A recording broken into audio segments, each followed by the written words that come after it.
Bienvenidas amigas y amigos a un programa más de Conversando con Correa. Argentina, nuestra querida Argentina, un país maravilloso, exportador de alimentos, pero sumido en una profunda crisis económica. Acaba de inaugurar nuevas autoridades, nuevo gobierno nacional y también en la provincia de Buenos Aires, nuevo gobernador. Nos encontramos con Axel Kicillof, el flamante gobernador de la provincia de Buenos Aires, de formación economista, uno de los cuadros jóvenes que tiene no solo Argentina, sino la patria grande. Bienvenido, Axel, y gracias por aceptar la invitación. No, gracias. Estaba pendiente hace tiempo. La verdad que, Rafael, un gusto verte. Y un gusto poder charlar un rato con vos y con los que nos miren, ¿no? Los factores para la victoria. Ganaron la provincia de Buenos Aires, tenías una contendora bastante importante, fuerte, con un muy buen perfil, y esa esplendorosa victoria a nivel nacional en una sola vuelta. Sí, es un tema nunca saldado, ¿no? Pero yo tengo mis propias hipótesis, por supuesto.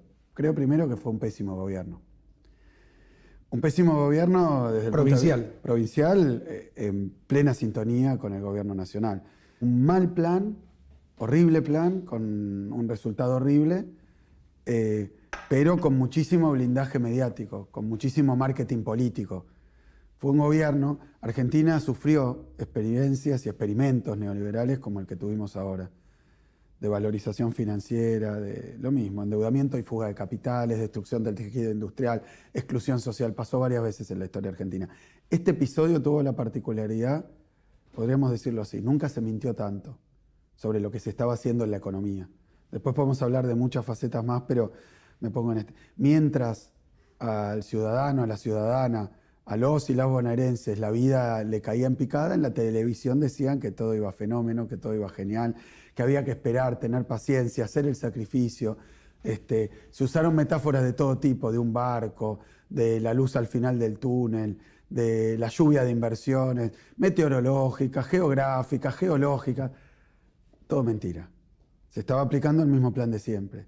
Y creo que nuestro pueblo, afortunadamente, como todos sabíamos, por más que a veces los canales de televisión oficiales, los grandes diarios bombardean y bombardean con falsas buenas noticias o falsas esperanzas, la vida cotidiana se impuso. Entonces fue un muy mal plan con una devastación que ha generado. Esto por la negativa. Por la positiva también hubo una estrategia política del campo popular. Así, basados en esa misma, quería sintetizarlo así con una frase de Juan Domingo Perón, ¿no? Que decía siempre, la única verdad es la realidad. Sí, no se puede engañar a todos todo el tiempo. 6 meses, un año, puedes creer que ahora es lo correcto, antes era lo equivocado, ahora estás bien, antes estaba mal, pero después de 2 años, 3 años, la gente dice, vivo mucho peor, ya basta. Yo espero, lo espero realmente, que sin persecuciones, sin venganzas, sin revanchas, la sociedad también se dé cuenta de esto para poder mejorarlo. Néstor decía, sin odio, pero con memoria, Néstor Kirchner. Porque si no aprendemos del pasado, estamos condenados a repetirlo.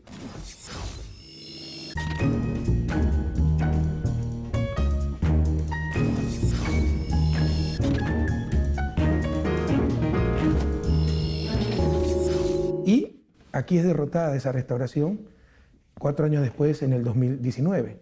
Pero ¿qué pasa con Bolivia? ¿Qué pasa con Brasil? ¿Qué pasa con Ecuador? Estamos en un momento de luces y sombras para América Latina. Yo creo que estamos en un momento que está asociado también con fenómenos mundiales y no me quiero poner a hablar, como decía un viejo profesor mío de economía, del universo y sus alrededores, ¿no?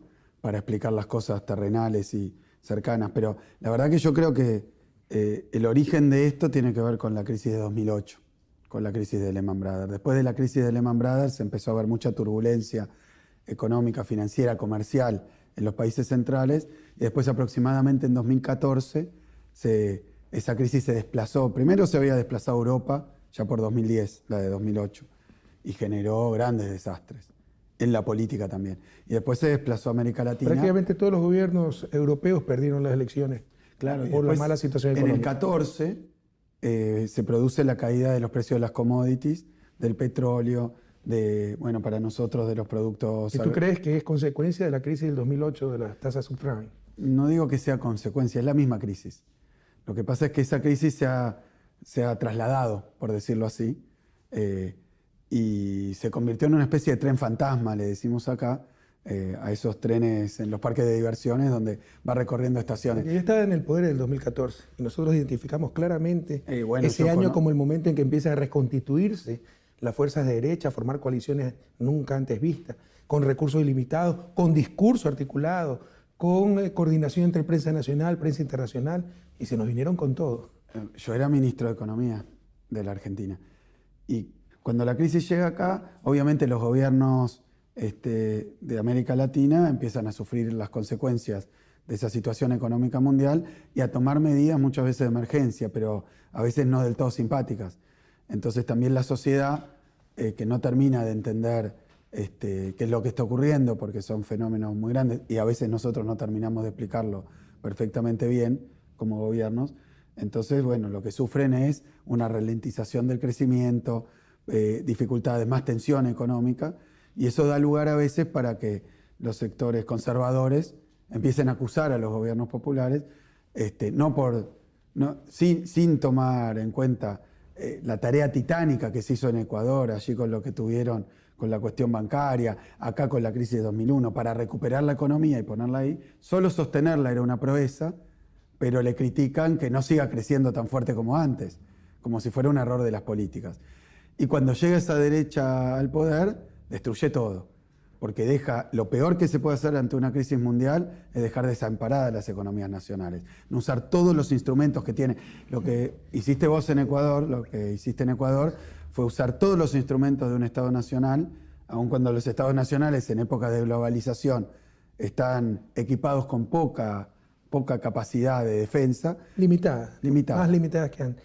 Sí, pero es economía política. O sea, algunos creen que el fin de la política económica es la estabilización, entendida como control de la inflación, como que si la inflación per se es un indicador de bienestar. Que la política económica es la estabilidad macroeconómica. O no es así. Mientras mayor neutralidad del Estado en el sistema, mejor, como que si el mercado es el modelo perfecto y cualquier cosa que se aparte de la perfección del mercado es pérdida. Y otros consideramos que el principal rol de la política económica es conservar, proteger la producción y el empleo. Absolutamente. Eso, lo que pasa es que obviamente no se puede evitar que tenga efectos y que eso genere tensiones internas, porque las medidas que se toman ya no son en un marco de crecimiento mundial o de estabilidad mundial, sino de inestabilidad. Entonces se toman ciertas medidas y después la población las recibe como sostener lo que tienen a veces, pero no seguir en una dinámica de expansión.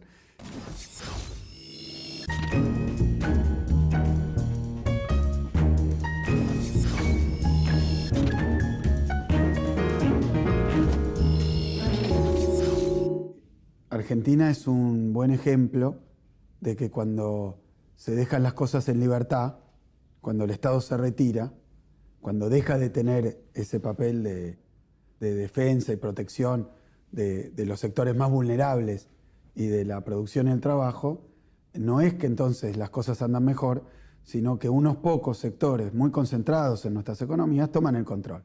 Pero la campaña electoral de Macri, las promesas de Macri, el programa que en elecciones, el compromiso de Macri durante su campaña electoral, fue lo contrario de lo que después hizo. Y en esto se empareja un poco con lo que ocurrió. Porque él sí ofreció un programa neoliberal, claro, un programa neoliberal exitoso. No. Cuando todos sabíamos que era un desastre anunciado. En campaña no fue, mira, esto es más de detalle porque había que estar acá siguiéndolo, pero como yo era ministro de Economía en aquel entonces, hacía prácticamente un estudio riguroso y minucioso de cuáles eran las promesas electorales. Macri prometía que no iba a haber inflación. Macri prometía... Pero como producto del programa que iba a aplicar. Nunca habló de su programa. O sea, todo el mundo sabía que Macri era neoliberal. A ver, todo el mundo sabe, y sabía probablemente, que Macri era una persona de ideas muy conservadoras, neoliberales. Porque él había tenido en su historia personal, como empresario, política, había demostrado su apoyo a diferentes gobiernos de ese signo. Ahora, la campaña contrató un asesor que ustedes conocen bien, y fue una campaña absolutamente mentirosa. Nosotros la denominábamos estafa electoral, porque a través de las publicidades, del marketing, de las redes sociales, de los montajes. Macri le dijo a los trabajadores que les iba a subir el salario, a los pequeños empresarios que les iba a hacer leyes especiales para que estuvieran bien, a los científicos que iba a apoyar lo mismo. Era prácticamente una continuidad de nuestras políticas. Entonces, ¿por qué votar por Macri y no seguir votando por el kirchnerismo? Porque él, incluso, en aquellos puntos donde nuestro gobierno tenía alguna discusión con algunos sectores de nuestra base política, le dijo, bueno, lo que no les da el gobierno anterior, se los voy a dar yo. Fue una campaña de una mentira tras otra. Por eso yo digo, sí, pero fue una estafa electoral, deliberada. No fue irresponsable porque, mirá de lo que no, quiero poner esto porque es una perlita que me parece que explica de qué se trató este proceso político en la Argentina y por qué perdieron de una forma tan categórica ahora la última elección. Porque, por ejemplo, Macri dijo, voy a subir las jubilaciones. Y Macri dijo, incluso les voy a cobrar menos impuestos a los altos ingresos a aquellos que cobran un salario. Y esa era una discusión que había durante nuestro gobierno con sectores del movimiento obrero, de los trabajadores, que discutían, aún siendo peronistas, que ese impuesto habría que reducirlo o modificarlo. Porque es salario. Claro. Y Macri, cuando el concepto es ingreso, mayor ingreso, venga de la renta del capital o venga de la remuneración al trabajo, si son altos ingresos tienen que pagar impuestos. En nuestro gobierno, porque yo era ministro de Economía, de 11 millones de trabajadores, solamente un 10%, 1 millón de trabajadores aproximadamente, pagaban ese impuesto. Pero no vengo a defenderlo hoy, estaría bien o estaría mal. Macri le hicieron un guión, lo pusieron adelante de una cámara y dijo, en mi gobierno ningún trabajador va a pagar ese impuesto. Vótenme, que entonces va a pasar esto. En su gobierno, 4 años de gobierno, si antes pagaba 1 millón, terminaron pagando 2 millones. Y el primer ministro de Economía de Macri, un señor Alfonso Prat Gay, que fue el primer ministro, después lo echaron, después de haber sido sacado del gobierno, le hacen una entrevista y le dicen, pero ¿por qué su gobierno que había planteado la reducción o la quita de ese impuesto nunca lo hizo? ¿Por qué usted como ministro nunca lo hizo? Y este señor dice, nunca, en ninguno de los borradores de programa de gobierno, en ninguna de las discusiones previas a llegar al gobierno, siquiera se planteó la posibilidad de quitar ese impuesto. Entonces, mirá qué gravedad tiene esto.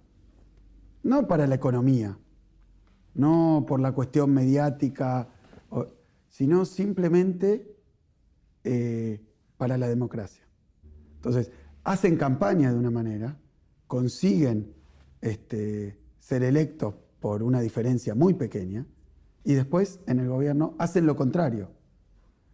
En el medio lo que hay que llenar es un hueco discursivo.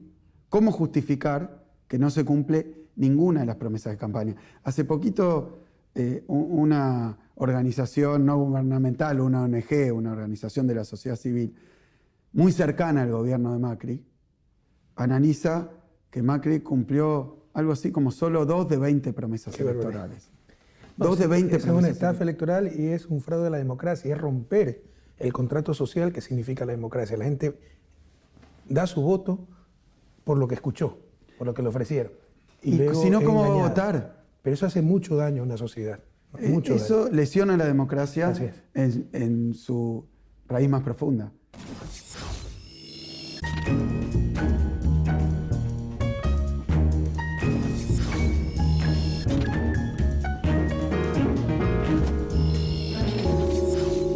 ¿3% de crecimiento en el 2019?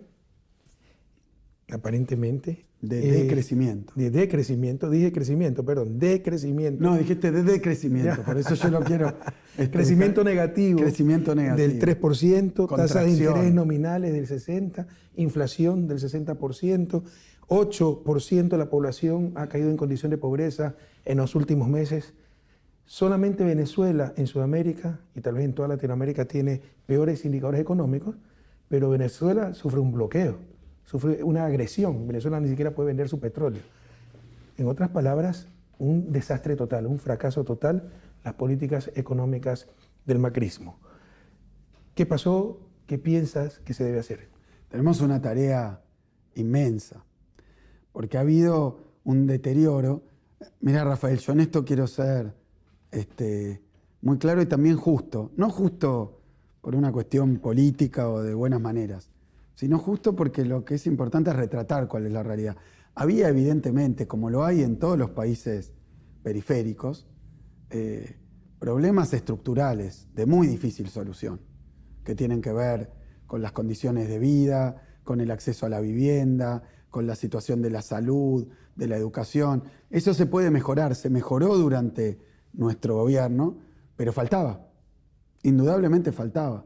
Néstor Kirchner decía van a hacer falta mínimo 20 años para revertir los desastres que habían ocurrido en la crisis anterior. Se había avanzado muchísimo, se había llegado a determinado nivel. Ahora, lo que hubo después es un retroceso vertiginoso en todas las variables. Es decir, que fue una política muy ruinosa, sobre todo para los sectores vulnerables, entre los que está obviamente la población en estado de marginalidad, de pobreza, de desempleo. Pero bueno, en esos 12 años habíamos pasado de 21% de desempleo a 5,9%.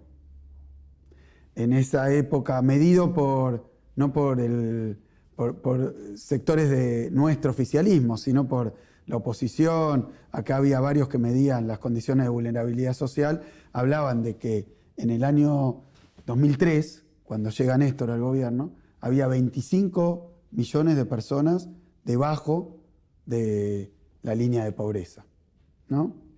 Medida la pobreza por ingreso, que es una medida de las tantas que hay, no la más precisa, pero en ese año 25 millones. Cuando termina el gobierno, medido por, sin ponernos a ver la metodología, pero por la misma fuente, claro, 12 millones, okay. Menos de la mitad. Y hoy están hablando de 16 o más millones. Es decir, que se ha generado en 4 años un tsunami de desgracias para la sociedad argentina. Se han cerrado muchísimas empresas, se han generado una pérdida de cerca de 150.000 puestos de trabajo de calidad. Bueno, ha sido una desgracia en todos lados. Así que tenemos, con los 4 años que acaban de terminar, una posibilidad de decir que se ha refutado en Argentina, por lo menos en sus virtudes, la teoría neoliberal. Yo te podría argumentar, si fuera ministro de Economía de Macri, te podría decir primero la pesada herencia, ¿no? Que heredé desequilibrio, que se escondieron al público, pero también que de acuerdo a la CEPAL, del 2014 al 2020 vamos a tener el peor periodo en cuanto a crecimiento económico de los últimos 70 años. Que el 2014 al 2019 el promedio de crecimiento es 0.5% y que el 2019, ese año solo, el promedio de crecimiento de la región de toda América Latina y el Caribe es 0.1%. Te puedo decir, argumentar, ustedes tuvieron buena suerte, nosotros tuvimos mala suerte. Sí, nosotros tuvimos buena suerte, solo que en el medio tuvimos la crisis más grande de la historia del capitalismo después de la del 30. Yo eso no lo llamaría del todo buena suerte, ¿no? Pero el precio de las commodities. Sí, no, tanta buena suerte, no, me parece que... Es correcto, ¿eh? Se olvida, es fácil, la memoria es frágil, pero el 2009 también se desplomaron los precios de las commodities. Claro, impresionante. Y América Latina decreció. Y pocos países crecimos dentro de ese decrecimiento generalizado. Bueno, nosotros también terminamos 2015 con un crecimiento de 2.7 en medio de ese desastre internacional. Es decir, claro que América Latina pero aquí se sufre aplicó el monetarismo. Choques sistémicos, pero también es cierto que tú te puedes defender con determinadas políticas. Nacionales y más si son continentales. Yo creo que algo, Rafael, que... Mitigar esos choques externos, pero algunas veces los exacerban con ciertas políticas es importante absurdas. Y acá tengo que reconocer, bueno, el mérito que tuvieron vos, obviamente, Cristina, Lula, grandes presidentes de la región que lograron que Latinoamérica coordine un poco también sus políticas macroeconómicas, sus políticas energéticas, sus políticas de comunicación. Varias cosas porque Latinoamérica, sino cada país latinoamericano, el presidente actual de Estados Unidos puede decir, bueno, voy a tomar medidas para defender tal sector. Y a tal empresa le voy a decir que venga a producir. Si lo hace un país latinoamericano, eso es un sacrilegio. y va a ser castigado, ¿no? Pero, y es un error, y eso son prebendas, y es ir contra todas las buenas costumbres y la Nunca buena practican teoría. lo que predican. Bien, yo lo que creo es que el mejor contexto para hacer eso y el mejor paraguas es que Latinoamérica, bueno, se integre. Es que hasta para defendernos de esta globalización, donde muchas veces en nuestros países, tú hablaste de empresas, incluso países enteros, economías pequeñas, abiertas, son como las cascaritas de nuez en este mar agitado. La integración es una respuesta para protegernos de estos cambios pero el propio, de la economía internacional. El propio sistema mundial estaba planteando, incluso en su ortodoxia, que había que ir a una nueva arquitectura financiera internacional para evitar grandes crisis, grandes fluctuaciones. Uno de los problemas del Fondo Monetario es que una cosa es su departamento de investigaciones que dice cosas interesantes y otra cosa sus misiones que van a imponer estas políticas en nuestros países. Bueno, lo cierto, Rafael, es que no ocurrió. No se ponen de acuerdo ni al interior. No, lo cierto es que no ocurrió, que no hay una nueva arquitectura. Estamos peor que la crisis de Lehman Brothers hoy. Con los paraísos fiscales. Con los paraísos eso fiscales. Tratamos de hacer durante años. Una nueva arquitectura financiera regional, el Banco del Sur, el Fondo Monetario del Sur, intercambios compensados para no utilizar en nuestro comercio una moneda extrarregional, incluso plantear una moneda contable que en el futuro se puede convertir en una moneda física, siguiendo el proceso de la Unión Europea, primero el ECU, después el euro.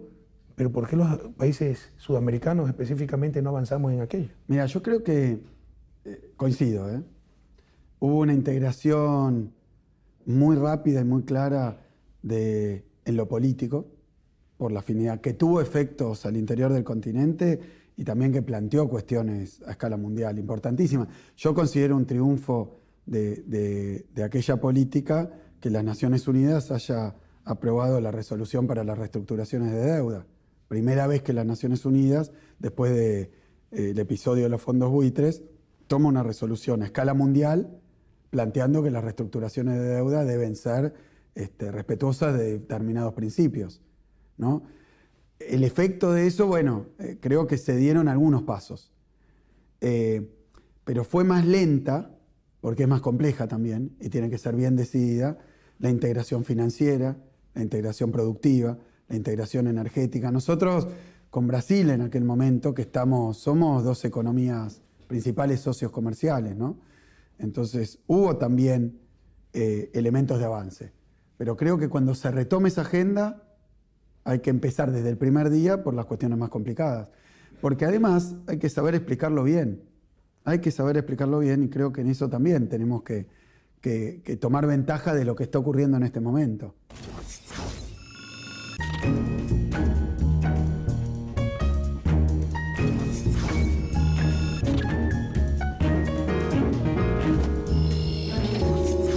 Lo que falta es que a la guerra comercial internacional se agregue países, se agregue una disputa o conflictos o desencuentros entre países vecinos que tienen las mismas dificultades y los mismos problemas. Todo proceso nacional de crecimiento en la Argentina tiene que apoyarse primero en una integración regional, si no va a ser imposible. No va a poder salvarse solo ningún país de nuestro continente. Coincido contigo, y tal vez no salvarse o no salvarse, pero sí protegerse para lograr el tan ansiado desarrollo. Ya esto, no, decía salvarse porque a veces aparecen discursos nacionalistas. Bueno, para economías pequeñas, abiertas, sin moneda nacional, como el caso ecuatoriano, sí puede ser la única tabla de salvación, la integración y un sistema financiero regional. Te agradezco mucho, Axel. Empezamos hablando de política argentina, política latinoamericana y acabamos hablando de desarrollo. ¿Y sabes qué? Es perfectamente normal. Los políticos latinoamericanos no podemos gastar el tiempo discutiendo en la próxima elección los espacios de poder como acostumbra. Llevamos 2 siglos en el subdesarrollo.